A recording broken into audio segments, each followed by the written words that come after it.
اعوذ باللہ من الشیطان الرجیم بسم اللہ الرحمن الرحیم۔ محترم ناظرین، آج کی اس ویڈیو میں ہم سورۃ الناس میں دیکھیں گے کہ اس کو پڑھتے ہوئے لوگ کون کون سی غلطیاں کرتے ہیں اور پھر ان غلطیوں کو درست طریقے سے پڑھنا بھی سیکھیں گے۔ تو آئیے آج کی ویڈیو شروع کرتے ہیں۔ قل اعوذ برب الناس، یہاں پر قاف دو نقطوں والا ہے اور یہ موٹا پڑھا جائے گا، اس کو باریک بالکل بھی نہیں پڑھنا۔ قاف کو لام کے ساتھ ملاتے ہوئے کلکلا نہیں کرنا۔ بہت سارے لوگ کلکلا کر دیتے ہیں، جیسے کہ قل اعو قل، لہذا اس کو کلکلا نہیں کرنا، قاف موٹا پڑھیں گے اور لام پر کلکلا نہیں ہوگا۔ حمزہ کو کھینچ کر نہیں پڑھنا، اعوذ ایسے نہیں پڑھنا، حمزہ کے اوپر زبر ہے تو اس کو بالکل بھی نہیں کھینچیں گے، آرام سے پڑھیں گے۔ اعوذ، عین کی جگہ الف نہیں پڑھنا، یعنی عین کی جگہ الف کی آواز نہیں آنی چاہیے۔ اعوذ اوذ اعوذ، عین کی آواز حلق سے نکلے گی اور یہاں پر ہم نے الف نہیں پڑھنا۔ عین کو واو کے ساتھ ملاتے ہوئے کھینچیں گے، واو مدہ ہے تو یہاں پر اس کو کھینچ کر پڑھنا ہے۔ اعوذ عوذ، بہت سارے لوگ زال کی جگہ زا پڑھ دیتے ہیں، یعنی زا سیٹی والا، تو ایسا بالکل نہیں کرنا۔ زال پڑھیں گے اور اس کو کھینچ کر نہیں پڑھنا، جیسے اعوذ اعوذ برب الناس، لہذا نہ تو اس کو کھینچنا ہے اور نہ ہی زال کی جگہ زا پڑھنا ہے۔ اعوذ ذو، اس کے بعد دیکھیں را کو با کے ساتھ ملاتے ہوئے پر پڑھیں گے، یعنی موٹا پڑھیں گے، اس کو باریک نہیں پڑھنا۔ بربن ایسے نہیں، بربن ربن، با کے اوپر شد ہے، با تشدید ہوگا، را کو با کے ساتھ ملاتے ہوئے سختی سے پڑھیں گے اور جب اس کو ملائیں گے تو تھوڑی دیر کے لیے وقف کریں گے، یعنی رکیں گے۔ کیسے؟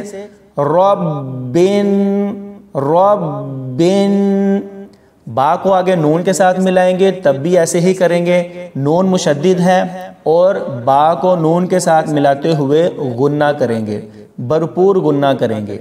برب الناس بن ناس۔ امید ہے یہ آیت سمجھ میں آ گئی ہوگی۔ اگلی آیت دیکھیں، مالک الناس، میم کو پڑھتے ہوئے بالکل بھی نہیں کھینچیں گے۔ مالکن مالکن، یعنی میم کے اوپر کھڑی زبر نہیں پڑھنی، میم پر زبر ہے، اس کو پرسکون طریقے سے پڑھیں گے۔ مالکن مالکن، کاف کو نون کے ساتھ ملاتے ہوئے غنہ کریں گے، نون کے اوپر شد ہے، نون تشدید ہے تو یہاں پر ملائیں گے تو غنہ ہوگا۔ مالکن ناس۔ آیت نمبر 3 میں دیکھیں، حمزہ کے نیچے زیر ہے تو اس کو کھینچ کر نہیں پڑھیں گے، لام کے اوپر کھڑی زبر ہے، اس کو کھینچ کر پڑھنا ہے، یعنی الف کو نہیں کھینچنا اور لام کو کھینچنا ہے۔ لوگ اس کے اپوزٹ کرتے ہیں، الف کو کھینچ دیتے ہیں اور لام کو کھینچ کر نہیں پڑھتے، لہذا ایسا نہیں کرنا۔ الہن ایسے پڑھیں گے۔ ہا کی جگہ ہا، بہت سارے لوگ یہ غلطی کرتے ہیں، الہن ناس الہن، یعنی ہا کی جگہ ہا پڑھ دیتے ہیں، تو ایسا نہیں کرنا، اس طرح کی غلطیاں کرنے سے ترجمہ بھی بدل جاتا ہے، تو یہاں پر ہا کی آواز نکلے گی۔ اس کے بعد ہا کو نون کے ساتھ ملاتے ہوئے غنہ کریں گے۔ بہت سارے لوگ غنہ نہیں کرتے، نون کے اوپر شد ہے تو جیسے ہی ہم ہا کو نون کے ساتھ ملائیں گے تو اس پر غنہ ہوگا۔ الہن ناس۔ اس سے اگلی آیت میں دیکھیں، من شر الوسواس الخناس، میم کو نون کے ساتھ ملاتے ہوئے غنہ کیا جائے گا، کیونکہ نون ساکن ہے اور نون کے آگے تشدید نہیں ہے، لہذا یہاں پر غنہ ہوگا۔ کیسے؟ من شر، را کو پڑھتے ہوئے بہت سارے لوگ اس کو موٹا پڑھ دیتے ہیں، لہذا یہ والا را باریک پڑھا جائے گا۔ شرل، شرل، را کے نیچے زیر ہے تو اس کو ہم باریک پڑھیں گے، من شرل۔ اس کے بعد یہاں دیکھیں واو کے آگے الف ہے تو اس کو ہم نے کھینچ کر پڑھنا ہے، وسواسل۔ بہت سارے لوگ اس کو کھینچتے نہیں ہیں، وہ اس کو ایسے پڑھ دیتے ہیں، من شر الوسواسل، لہذا اس کو ایک الف کی مقدار تک کھینچ کر پڑھیں گے، من شر الوسواسل۔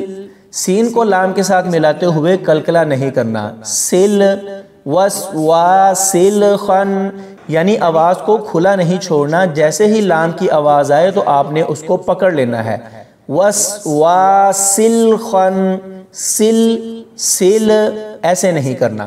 خا کو نون کے ساتھ ملاتے ہوئے غنہ کریں گے۔ اس پوری صورت میں جتنے بھی آخری الفاظ ہیں وہاں پر تشدید کے ساتھ غنہ ہو رہا ہے تو ہم نے سب میں غنہ کرنا ہے، سل خناس،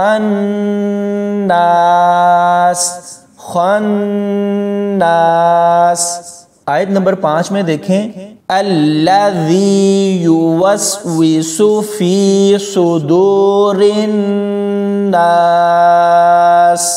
اس میں ذال کی جگہ زا نہیں پڑھا جائے گا، ذال پڑھیں گے، زا سٹی والا نہیں پڑھیں گے۔ ذال کو یا کے ساتھ ملاتے ہوئے یا مدہ ہوگی تو اس کو کھینچ کر پڑھیں گے، الذی، یا کے اوپر پیش ہے تو اس کو کھینچنا نہیں ہے، بالکل آرام سے پڑھیں گے، یوسوسو نہیں پڑھنا، یوس ایسے پڑھیں گے۔ واو کے نیچے زیر ہے تو یہاں پر بہت سارے لوگ اس کو کھینچ کر پڑھ دیتے ہیں، یوسوسو، اسی طرح سین کے اوپر پیش ہے تو اس کو بھی کھینچ کر پڑھ دیتے ہیں، لہٰذا ان دونوں حروف کو آرام سے سکون سے پڑھیں گے، یوسوسو۔ فا یا زیر فی، یا مدہ ہے تو فا کو یا کے ساتھ ملاتے ہوئے کھینچ کر پڑھیں گے، فی۔ سواد کی جگہ سین کا پڑھنا یہ بھی ایک بڑی غلطی ہے، یعنی سین اور سواد کی آواز میں فرق کرنا ہے، سواد کی جگہ سواد ہی پڑھیں گے، فی سودو۔ تھوڑی سی احتیاط کرنے سے آپ اس لفظ کو بہت آرام سے درست پڑھ سکتے ہیں، فی سودو۔ سواد کی آواز تھوڑی سی موٹی ہوتی ہے اور سین کی باریک، لہٰذا ہم نے یہاں پر سواد پڑھنا ہے۔ اس کے بعد را کو نون کے ساتھ ملاتے ہوئے غنہ کریں گے، رناس۔ اس کے بعد اس سورت کی آخری آیت دیکھیں، من الجنۃ والناس، نون کو لام کے ساتھ ملاتے ہوئے کلکلا نہیں کریں گے، من الجن، نل یعنی نون لام زبر نل، نل ایسے نہیں پڑھنا، من الجن، نل جن، آواز کو کھلا نہیں چھوڑ دینا، جیسے ساؤنڈ سسٹم میں ایکو کی آواز آتی ہے نا، آپ نے ایکو نہیں لگانی یہاں پر، من نل یعنی لام کو ایک ہی بار پڑھیں گے، من ال، اگر کلکلا کریں می نل تو یہ آواز ڈبل ہوتی ہے، تو لہٰذا ہم نے یہاں پر آواز کو پکڑ لینا ہے، می نل جن، جیم کو نون کے ساتھ ملاتے ہوئے غنہ کریں گے، جناتی، جناتی۔ تا کو بالکل بھی نہیں کھینچنا، یہاں پر لوگ کیا کرتے ہیں، من الجنتی والناس، تی والناس، تا کے نیچے زیر ہے تو یہاں ہم اس کو بالکل آرام سے پڑھیں گے، من الجنتی والناس۔ واو کو نون کے ساتھ ملاتے ہوئے غنہ کیا جائے گا، والناس۔ تو ناظرین یہ تھی سورۃ الناس، جس کو آج ہم نے تجوید کے ساتھ پڑھنا سیکھا ہے، اور یہ بھی دیکھا ہے کہ اس میں لوگ کون کون سی غلطیاں کرتے ہیں، لہٰذا اس ویڈیو کو 1 سے 2 بار دیکھ لیں، انشاءاللہ اگر آپ دھیان سے دیکھ لیں گے تو یہ والی غلطیاں آپ کی کبھی بھی دوبارہ نہیں ہوں گی۔ اللہ پاک ہم سب کو قرآن پاک صحیح تجوید کے ساتھ پڑھنے کی توفیق عطا فرمائے، آمین یا رب العالمین۔